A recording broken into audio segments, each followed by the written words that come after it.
This is CBC Winnipeg News.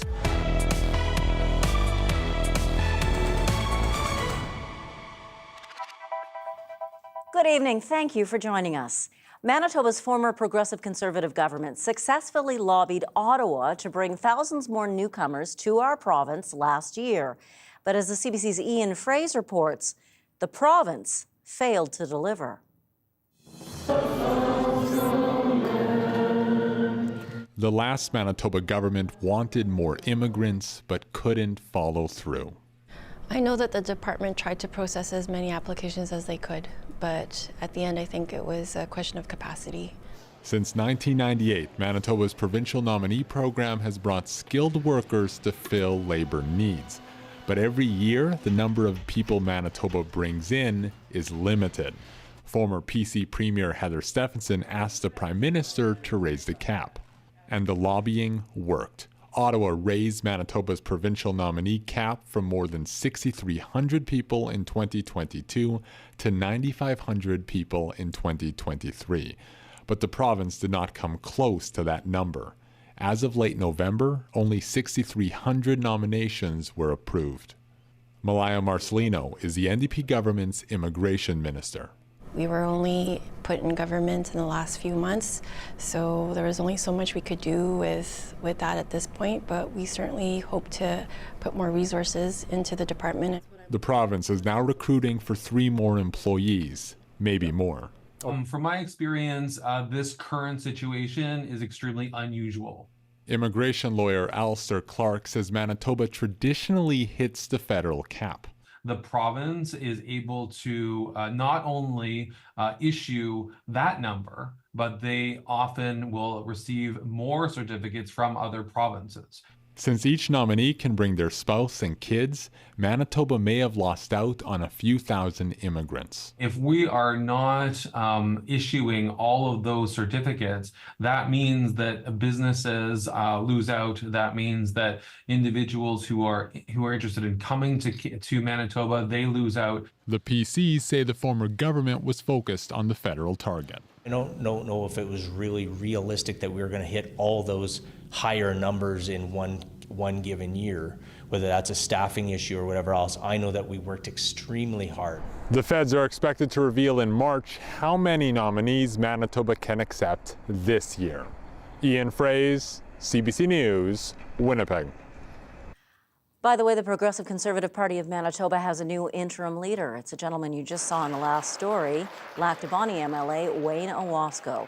Owasco will serve as leader of the official opposition until a party leadership contest can be held later this year. He says the Tories need a reset with voters. With Manitobans in general, we need to rebuild that trust with them, and I think that's really important moving forward, making sure that we start to make sure that groundwork is done so that when the new leader comes in, they're not having to start right from scratch. Owasco says he will meet with his caucus to talk about priorities for the spring legislative session.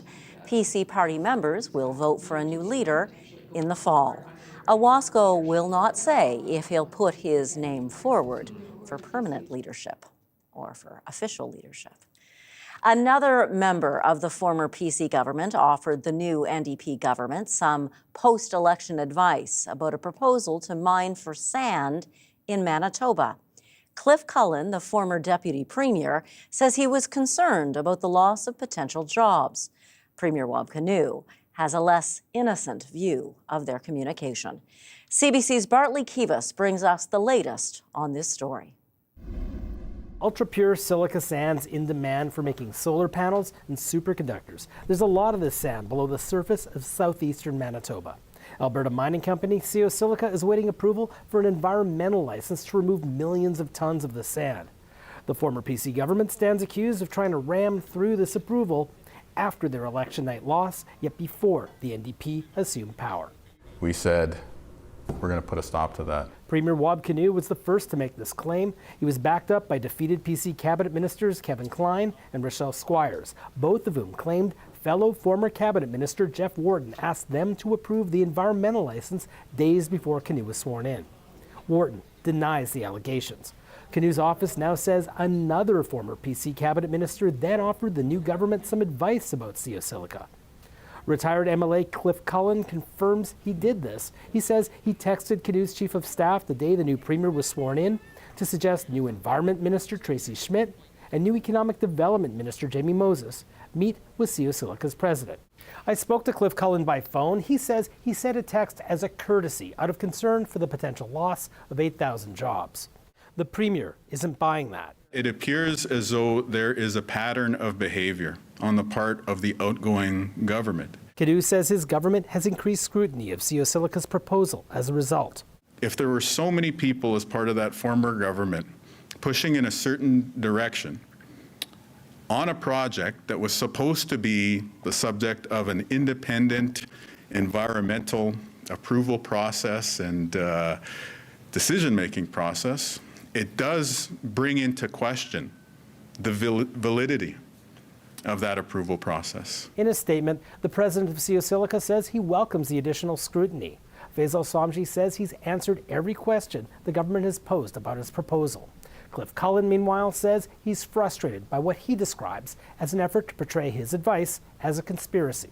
Bartley Kivas, CBC News, Winnipeg. It is a long-awaited moment for the Indigenous nations of the Seal River Watershed Alliance in northern Manitoba. Today, Indigenous leaders, federal and provincial governments agreed on a first step to protect the 50,000 square kilometers of land and water. The CBC's Rosanna Hempel brings us more. A deal making history with hopes of preserving it too. We can't believe we're here. We're doing this, and it's so incredibly beautiful. An alliance of 4 First Nations, along with federal and provincial officials, agreed to study making the Seal River watershed an Indigenous conserved area and possible national park reserve. The 50,000 square kilometers northwest of Churchill are home to at-risk wildlife and age-old traditions. Some people call it in the middle of nowhere. But that's because it is untouched. We want to keep it that way. Federal Environment Minister Stephen Guilbeault says over the next 2 years, the federally funded Indigenous-led study will look into a boundary for a protected area. Should all partners agree to establish an IPCA in the Seal River watershed, and I believe we will, we would be protecting more than 42,000 square kilometers of boreal forests. This is about the size of Denmark. Our government has made a commitment to protect 30% of Manitoba by 2030, which is in line with national standards. And as we move forward with this, it'll take the amount of protected spaces in Manitoba from about 11% to above 18%. The understanding, signed Thursday, protects the watershed from mineral exploration while consultations and research are underway. The study will answer questions on the area's carbon and minerals. But the Alliance's executive director, Stephanie Tharassi, says they'll be prioritizing Indigenous knowledge. Instead of our knowledge being an amendment at the back of a report, we're holding the pen to this report. And this is what's so powerful and so important about this moment. Tharassi hopes the area attracts ecotourism and provides jobs, preserving the land and traditions for generations to come. Rosanna Hempel, CBC News, Winnipeg. People in St. Boniface hope the old St. Boniface City Hall building remains in the hands of the City of Winnipeg. The city hosted a community forum last night. People who live in the area went through different scenarios for the future of the historic building and also the adjacent fire hall. One that was popular was having the city retain ownership and extend long-term leases to Francophone organizations. Claudette Taupin says the space must be preserved. My grandfather was the first policeman in that building. I worked in La Caserne de Pompiers for 5 years in terms of renovating the neighborhood, and so it's part of my life. It's also 2 buildings that are centered. It's the heart of St. Boniface. The City Hall and the Fire Hall were built in 1906 and 1907, respectively. You can head to the City of Winnipeg's website if you'd like to take the survey on the future of those buildings. A former Manitoba doctor convicted of sexually assaulting 5 of his female patients has had his license revoked. The College of Physicians and Surgeons says it has cancelled Dr. Arcel Bisonnet's certificate to practice. Charges were laid against the former St. Anne physician in 2020. He was found guilty in November. The registrar of the college says sexual assault is unacceptable in any environment, but it is particularly disturbing when it is committed by medical professionals who are trusted by their patients. In a statement on its website, the college says it wants to acknowledge the bravery of the women who came forward and testified. A Winnipeg veterinarian made the correct diagnosis, although he could have proposed a less expensive treatment plan. Those are the findings of a Manitoba Veterinary Medical Association review of a complaint. A pet owner took his dog to Animal Hospital of Manitoba on Main Street in Winnipeg last summer because the animal was vomiting and had diarrhea. Dr. Wen Chao Zhang diagnosed the dog with parvovirus infection, a potentially fatal illness, and proposed a plan to treat the dog in hospital for 2 days at a cost of nearly $2,000. The owner couldn't afford that. He went to another vet who successfully treated his dog as an outpatient for $277. The pet owner is not satisfied with the association decision not to punish Dr. Zhang. He says he plans to appeal. A Winnipeg Facebook group is doing what it can to live up to the term Friendly Manitoba. Tyler Kraft and his friends have been helping hundreds of strangers who have frozen or stuck cars free of charge. CBC's Zubina Ahmed brings you more. Swapping out the headlights with brand new headlights for 2 headlight bulbs burnt out on Amanda Nasi's car. Not knowing how to fix it, she posted on a Facebook group, "Get me out of here." Perfect. Soon, Tyler Kraft came to her help. Yeah, so that one's not working. They are living proof that there is help. There are people out there that are willing to help people. Kraft and his friend Chris Mills noticed a lot of people were having trouble with their cars. So they started the Facebook group in 2021. Quickly, people started posting asking for help. And whoever is available will head out with trucks and booster cables. Especially during the winter months, if their car was dead, get it started, boosted. If they were stuck in a snowbank, get them kind of tugged out of there so they can, get their way to work or wherever they needed to go. Kraft says personally he has helped over 100 people over the last 3 years. And in the most recent cold snap, he boosted or helped free 20 cars in one night. They'll post that in the group. One of us or someone that's available will contact them. And then any details as to an actual address, phone number to get a hold of anybody, that's all done through private messages. That way, everybody's personal information is secure and private. A transit driver by profession, Kraft offers to help people when he's off duty. Sometimes he works until the wee hours with his truck and battery booster. I'll kind of take a quick glance after I'm done work, and then on my way back home, if anybody needs help, I'll go out. I've gotten home from work, and then 10 minutes later, I look at the thing. It's like, oh yeah, someone needs help. I'll jump back out. I've been out many nights till about 2:30 in the morning helping. Kraft says he learned from his father to help others. They do not charge any money and will actually kick people out of the group if it's found out they are asking for payment. The group has expanded to almost 4,000 members now and hopes more people join in and volunteer. Zubina Ahmed, CBC News, Winnipeg.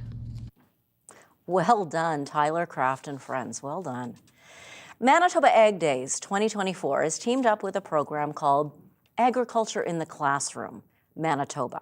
The idea is to introduce students to the farm.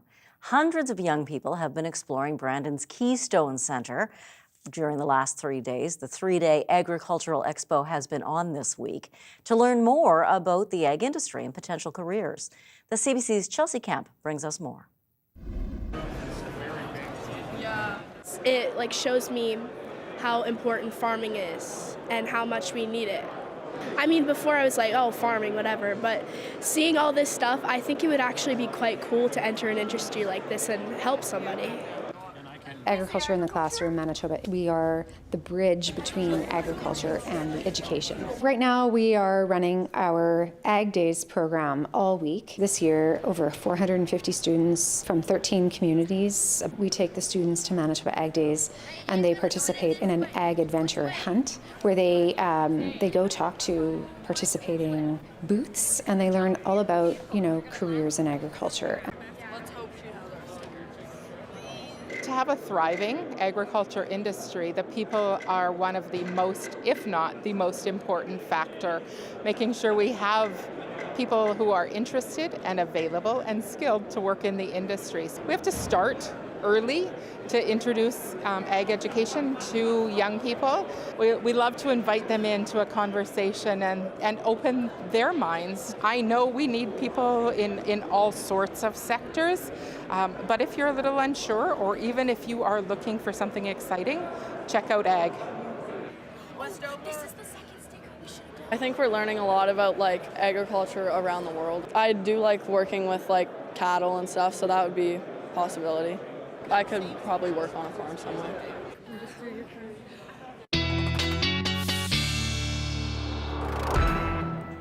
Thank you, Chelsea Kemp, for that story. As you may remember, Riley Lachuk, who's done every job in this building, was our Brandon reporter for a long time. Yeah. What are Ag Days like? I love going to Ag Days. It's so fun, and I don't know, you kind of almost feel like a kid sometimes with all that big machinery. Yeah. Even someone who grew up on the farm like me. Yeah, So, it's neat to see. It's Well, neat we'll to all see. have to check it out sometime. Yeah. Riley also has some good news for us. A little bit of hope, I guess. If you don't like the cold weather, I know people that are waiting to go ice fishing and whatnot have been waiting for this cold weather, but a lot of people really not that fan of the really cold stuff. So some relief in sight. We can take a look at satellite radar right now, and we do have a little bit of cloud cover and some flurry activity as forecast moving through parts of southern Manitoba. You can see that right now, just moving through the Westman region right now, through Dauphin, down into the Brandon region right now. I think, we will see some on and off flurries even through the Red River Valley as we get into the evening tonight. So don't be surprised if you see a flurry or two through the night tonight into the day tomorrow. So looking at Futurecast, it's not really doing a good job of picking up some of that flurry activity in the Red River Valley. But as we start Friday, we are going to see some clearing as we get through the later part of the day. I think we'll see a mainly cloudy morning. This particular model isn't doing, I don't think it's doing justice on just how much cloud cover we'll have. I think it's underdoing it just a little bit. But by the time we get into the afternoon, I think we'll start to see a little bit more clearing.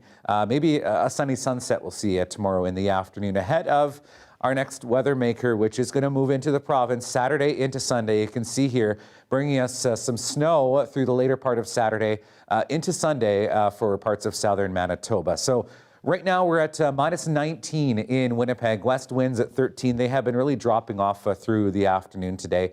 Pressure continuing to rise, and I wanted to talk about that hope I had on the horizon in terms of our temperatures. Looking at this particular forecast model projection, you can see here as we get through the weekend, staying below seasonal, which is minus 13 for this time of the year. But look what happens once we get through the weekend, minus 9 for Sunday. This model run putting us at a minus 2 for next Wednesday. I don't quite have that in the 7-day forecast, but certainly gives you a look at that warming trend that we're going to see as we get into the later part of next week. So tonight in Winnipeg, we're looking at a low of minus 23 degrees, not as cold as it was last night. We dipped to minus 29 at the airport last night. Still a chance we could see some flurries through the evening tonight into the overnight period.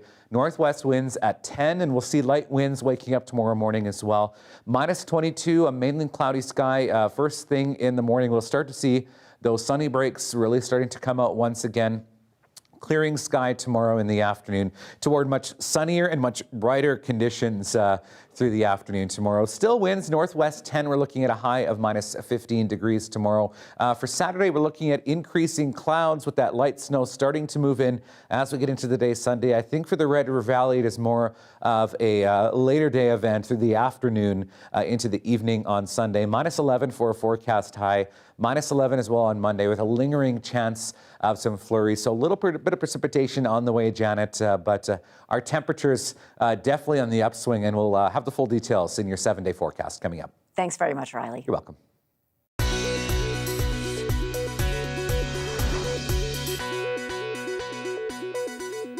Today is the deadline for small businesses in Canada to repay those federal government COVID-19 pandemic loans. Here in Manitoba, 23,000 small businesses received a Canada Emergency Business Account loan of up to $60,000. They get to keep $20,000 of that if they pay the remaining 40% off, the remaining 40 grand, I should say, by the end of today. If they can't pay the full 40 by today, they have to have at least reached out to a bank by the end of today to arrange repayment financing. Anyone who hasn't paid the 40 grand back or connected with their bank about financing repayment by the end of today is on the hook for the whole $60,000. As of tomorrow, whatever balance they owe converts to a 3-year loan from the federal government with 5% annual interest. Brianna Solberg from the Canadian Federation of Independent Business joins us now. Business groups like yours have been calling for another deadline extension, but the Prime Minister says no, it's time to wrap up COVID programs. What do you say to that? I think business owners all knew that eventually these loans would be due. I think it's just unfortunate that this couldn't be worse timing for business owners. You know, in many ways, things are more difficult now than they were at the height of the pandemic. Business owners have seen all of their costs increase, from food to fuel, rent, utilities, not to mention insurance rates, interest rates. So it's a really tough time to be in business. And now these loans are due back and many are stressed about this deadline. Do you have an idea of how many Manitoba businesses might not have access to the $40,000 they need to pay back? So our surveying in December indicated that around 17% of Manitoba small businesses wouldn't have the funds on January 18th, today, to pay this back. So the best they could do was try to secure financing with their banks. But then many of them, even if they do that, they're still looking at 8, 9, 10% interest rates. So that could put many in a serious financial bind. So that's the 8, 9, 10% maybe from the bank, and it would be on top of the 5% that kicks in tomorrow from the federal government. Not exactly. So if they don't pay back by today, then they have until the end of 2026, and they'll be paying 5% on that to the government. If they paid back today and they took out a loan from the bank, it's so that they don't owe the government anything anymore, but now they owe the bank. My goodness. And then maybe there's the people in the middle who have, don't they, until March 24th to figure out the financing, but until then they're paying the 5. It's a confusing program. Do you think maybe the government should have come up with a way to just give businesses who are eligible a $20,000 grant and call it done? Yeah, you can see where the confusion comes in, and we're getting hundreds of calls from business owners who just want clarity. And in this extremely stressful time, yes, many would have loved just a $20,000 grant. Many would have loved to see the deadline extended until at least the end of 2024. So many, in fact, we got 57,000 signatures from business owners on our petition. Unfortunately, it doesn't look like Ottawa is going to listen. So if they're not going to provide relief to business owners on this loan, then there's other things that they should and need to do in this upcoming year to help business owners with the cost of doing business. Such as? Well, we've seen a couple other federal tax hikes early this year. CPP EI premiums have gone up. On April 1st, we will see the carbon tax increase. And I think our organization is now calling on the government to recognize the carbon tax as a significant cost concern for many of our members. And especially in Manitoba, they're supposed to be getting back significant funds. Small businesses are supposed to be getting back part of the fuel charge proceeds return program. There's $2.5 billion is supposed to be coming back to businesses who paid into the carbon tax. And so that's something that we'll be pushing Ottawa to make sure business owners get that money. Brianna Solberg, thank you so much for your time today. Yeah, thanks so much for having me. Nunavut moves a step closer to becoming a province. The territory is signing a devolution deal with Ottawa, giving it greater control over its future. We'll explain after the break.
An agreement was signed in Iqaluit today transferring responsibility for much of its crown lands and waters and the royalties from them to the Nunavut government. It is the largest such transfer in Canadian history. The CBC's Juanita Taylor reports. Nunavut now has full responsibility over its lands and resources. That's 2 million square kilometers of responsibility that's been transferred from the federal government to the territory. And it came in Nunavut's best traditions of culture and pride. The signing ceremony began with the lighting of the kullak, followed by singing and drumming and throat singing. Dignitaries were in attendance, from those who took part in creating Nunavut decades ago to the leaders of today. Then the official signing of the Nunavut Lands and Resources Devolution Agreement, sealing the deal. Our land, our resources in the hands of our people.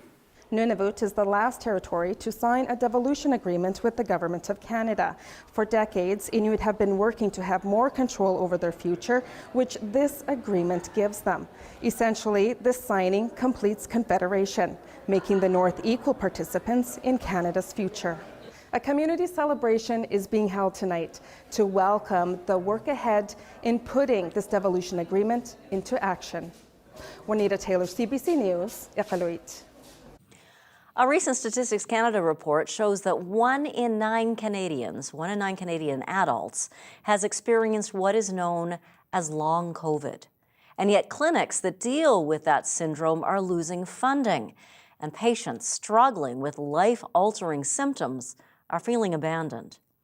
But as Christine Birak reports, researchers remain hopeful science will provide some solutions.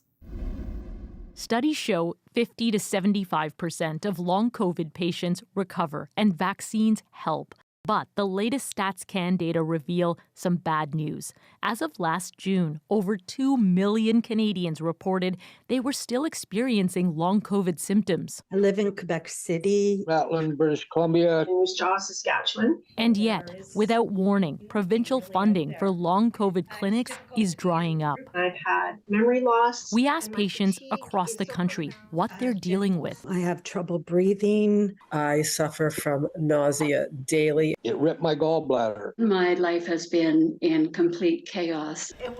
Doctors treating long COVID patients say too many are being ignored. Their experiences aren't being validated with long COVID and are often told that this is all just in your head. It's like aging 50 years in the span of a few weeks. Marchell asked us not to use his last name. A COVID infection 2 years ago left him with lung damage, fatigue, and brain fog. He recently received a letter saying a local post-COVID rehab program is closing effective immediately. We regret to inform you. Directing him to the World Health Organization and other websites. I was looking for someone to figure this out with instead of trying to figure it out myself. When it comes to long COVID, I suffered from it myself for 18 months. Manali Mukherjee studies long COVID, searching for differences in patients who ended up with the condition and those who recovered. A newly published study and commentary found abnormalities in patients with long COVID, including immune damage or changes in blood protein levels linked to prolonged inflammation. Mukherjee says those findings, along with others, could ultimately lead to tests and treatments for the condition. Her message to patients? Have faith. The medical community is working on it. The scientific community is working on it.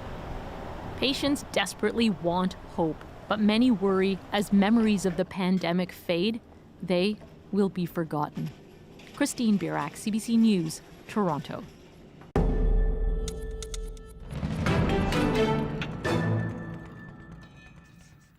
Pakistan launched airstrikes today against alleged militant hideouts inside Iran. Iranian officials say at least 9 people were killed. Now, this is seen as retaliation over a similar attack by Iran that left at least 2 dead in Pakistan. The two countries have had a volatile relationship in the past, but as our Chris Reyes reports, this new flare-up comes amid concern over the regional expansion of the Israel-Hamas war. Heightened alert in Pakistan's border region of Balochistan following its military strikes against neighboring Iran. This action is a manifestation of Pakistan's unflinching resolve to protect and defend its national security against all threats. The strike comes just over a day after Iran launched its own missile strike against Balochistan on Tuesday. Officials from both countries claim they're targeting militants. However, both countries also claim that their civilians were killed in the strikes, including children.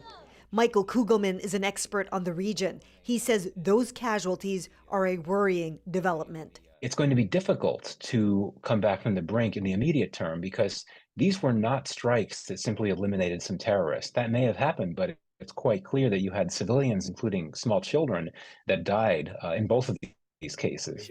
Leaders calling for calm in the region. We need to make it very clear that we are still at a moment where we can save the peoples of the region and international security from this regional spillover. The European Union urges all the relevant actors in the region to exert utmost restraint.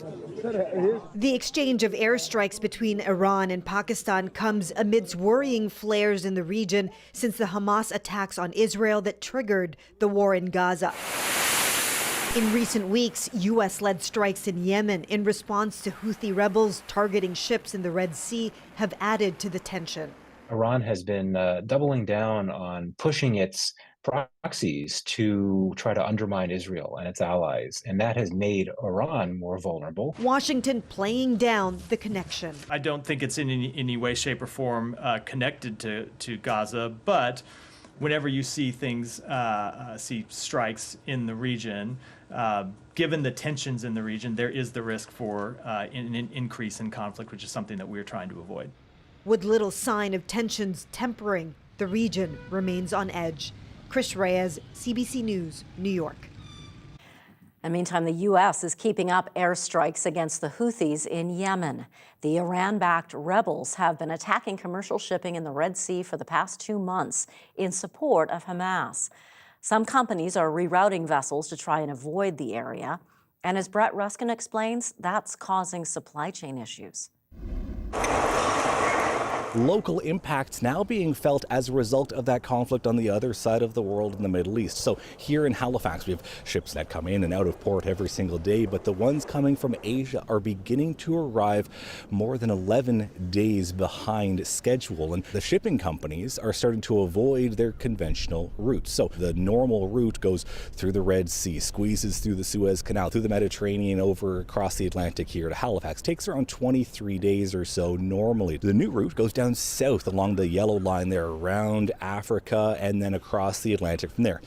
A safer route, but a longer route, around 34 days. And so the first ship to take that new route and arrive here in Halifax arrived this week, carrying, again, goods from Asia that are destined to different places here in North America. And so we have more ships arriving that were supposed to be here last week, likely won't be here until later this weekend because of these delays, because of this new route. Again, the supply chain and the folks behind the supply chain have to now rejig the system a bit because the containers are unloaded here in the port of Halifax, loaded onto trucks, onto trains, and then sent inland to Ontario, to Quebec, south of the border as well, from t-shirts to TVs, to tea leaves, just about everything that you would watch this broadcast on even spent some time in a shipping container. So still hard to pinpoint as of now what might be the first goods affected, whether it be because of the delays and the increased cost to make that longer journey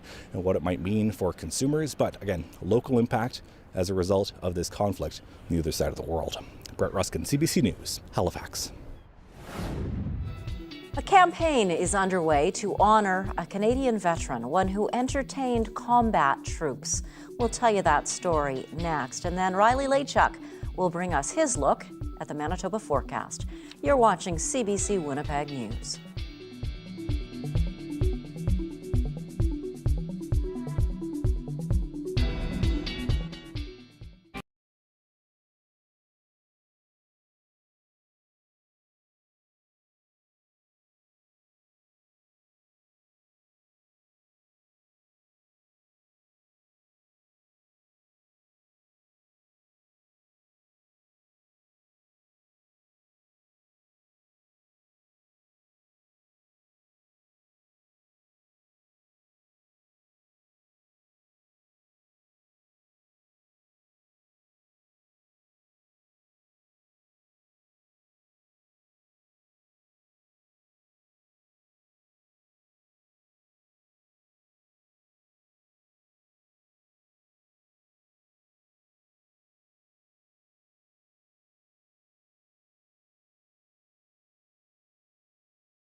A campaign is underway to honor a Canadian veteran, not a combat soldier, rather a performer, someone who entertained those combat troops. Backers say because of the person Ross Hamilton was, his service still exacted a price. CBC's Kayla Hounsell explains.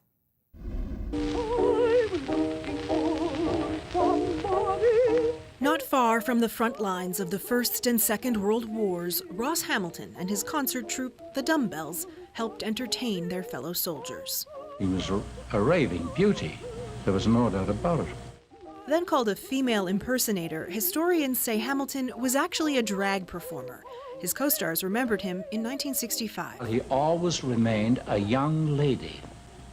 He was never a girl. He was never a married woman. He was a young lady. If it hadn't been for my father, I wouldn't have known anything about Ross. Mika Van Vulpen says Hamilton was her father's kind and generous neighbor in Pugwash, Nova Scotia. She's asking Canadians to write letters to Canada Post to get him on a postage stamp. The last generation of people who knew Ross are aging, and I think this is the time when we have to be reminded about his incredible story. Ross, crafted his first costume out of beads from rosaries. Records show Hamilton enlisted as an ambulance driver. Then, in 1917, he created his character, Marjorie, on the road to Vimy Ridge. But years later, he was kicked out of the military. After one of Ross's shows in 1942, he was outed to military authorities and then was quietly dismissed for reasons other than medical, which was a common way to dismiss queer soldiers at the time. Hamilton died 4 years before same-sex sexual activity was decriminalized in Canada. Van Vulpen says he should be recognized for providing a short mental break for soldiers who faced death every day. I just think what they did in such a horrific reality was something that we have to remember, and we have to really, really cherish that. Canada Post says the process to research and design stamps takes around 2 years, and in doing so, it strives to explore Canada's geography, culture, and history. Kayla Hounsell, CBC News, Halifax.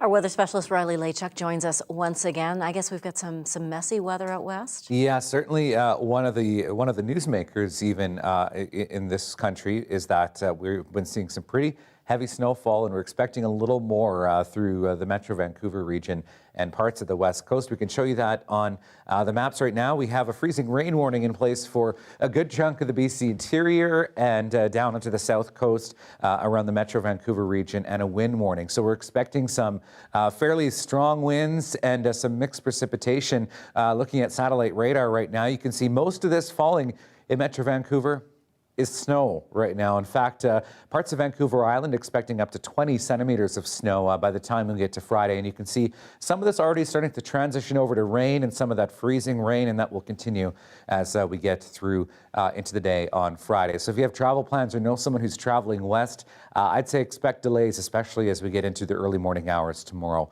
Minus 19 in both Regina and Saskatoon, minus 25 in Edmonton, and dancing right around the freezing mark in parts of British Columbia. Looking a little bit to the south right now, Fargo at minus 16 degrees right now, and we're seeing temperatures moderating a little bit, but still a little bit on the cool side for southern Ontario. Minus 5 in Toronto, minus 11 right now in Ottawa. Closer to home, we're looking at minus 19s in both Selkirk and Winnipeg, both downtown and at the airport, minus 20 in Steinbach this hour. And really, we're right around minus 20 right now for most of southern Manitoba and into northwestern Ontario. A slight bit cooler at the moment. And as we look into the north, minus 16 for Flin Flon and the Pas, minus 23 for both Churchill and Gillam. So looking at your forecast now, for tonight in northwestern Ontario, we're looking at temperatures around minus 26 for Kenora, a bit cooler the further east you go and further north.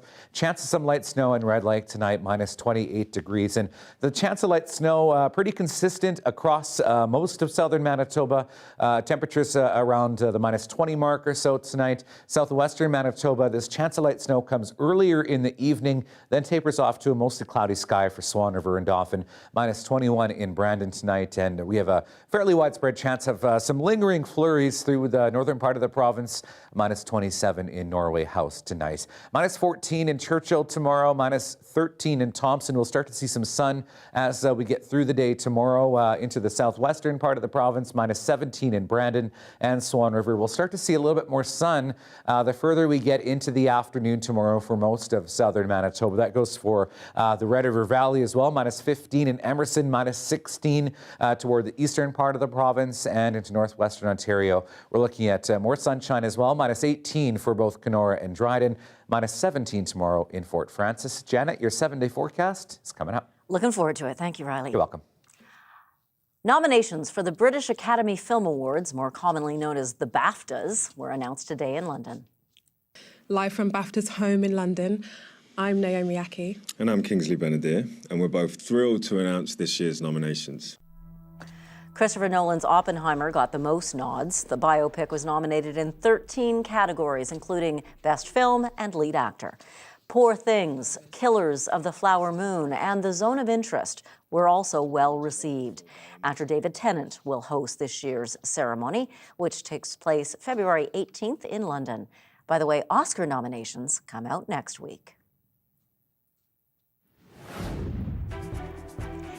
Still ahead, AI-generated fake videos are being used for scams and internet gags. But what happens if they're created for a more sinister purpose, like to interfere with elections? That story after the break.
2024 is being called the year of elections by many political observers. Some of the biggest democracies in the entire world will be going to the polls. That includes the United States, the United Kingdom, and India. And as CBC's Catherine Tunney explains, there are growing fears some groups will weaponize artificial intelligence to misinform voters and influence election outcomes. Inside, Canada's cyber spies are sifting through intelligence, already concerned about the next election and how artificial intelligence is changing the game. We know that misinformation and disinformation is already a threat to democratic processes. This will potentially add to that amplification. That is quite concerning. One of her worries? Deepfakes. Like this one. Florida Governor Ron DeSantis never said these words. And I took some very bad advice. I did some very bad things. It's made to make you think he's dropping out of the race to be the Republican Party's presidential hopeful. Watch the mouth. It doesn't match the words. I never should have challenged President Trump. One giveaway of AI for now. But as the technology gets better and better, the concerns for democracy grow and grow. This is what we fear, is potentially that there could be a foreign interference so grave that then the electoral results are brought into question. Here's something you might have seen before on your social media feed. On artificial intelligence. A deepfake of the National's Ian Hannah-Mansing that seems to be selling cryptocurrency. Manage more than 765. He never recorded that. It's made with AI. Okay, but what if during the next election you see multiple videos that look and sound like a journalist you trust telling you the date of the election has changed? Would you believe it? These are not conversations that are happening front and center in Parliament right now, and that is concerning. This Conservative MP says the government is missing the mark. It's time to consider legislation, she says. And there's some really tough questions that we're going to have to ask ourselves about how we deal with this, but also protect free speech, right? So again, it's just something that really makes my skin crawl. Okay, so let's play this game. I'm the good person, and you're trying to spread conspiracy theories. I am the conspiracy theorist. Okay. Scott DeYoung believes education is key to fighting disinformation. He's created a board game to teach people how conspiracy theories spread. My actual advice for people during these kind of election times is to try to watch things live, because it's a lot harder to see the deep fakes or the false content when you're watching the live version. With the year of elections upon us, including maybe one in Canada, experts say the best strategy is to act now. Or come election day, we might all lose. Catherine Tunney, CBC News, Montreal. Riley Lachuk, we promise it's him, it's really him, is back with your 7-day forecast after the break, and then we've got a daily lift for you. So stay with us. You're watching CBC Winnipeg News.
The Leaf, transformed into a garden of fresh floral mannequins that you need to experience. Fleur de Ville Voyage. Visit cbc.ca/Manitoba/community for more.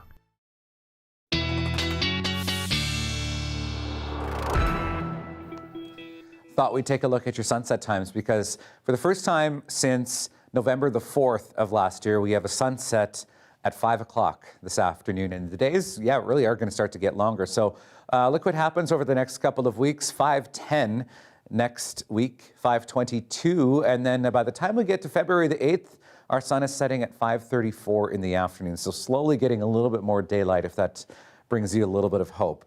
Some precipitation on the way for the weekend as we get into the day on Sunday. Some light snow moves through. Could see a chance of some of that flurry activity moving through on Monday. And then temperatures really on an upswing after that. We see a -9 on the way for Tuesday, -5 for Wednesday with a mix of sun and clouds. And Thursday, a mix of sun and clouds as well, and -3.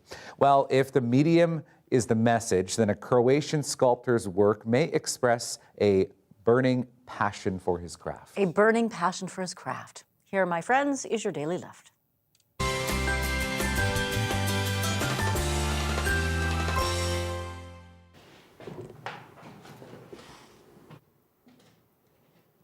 Tomislav Horvat's creations, like this figure of Michelangelo, are the usual shape and size, but if you look closely, you'll see the texture is achieved with matches.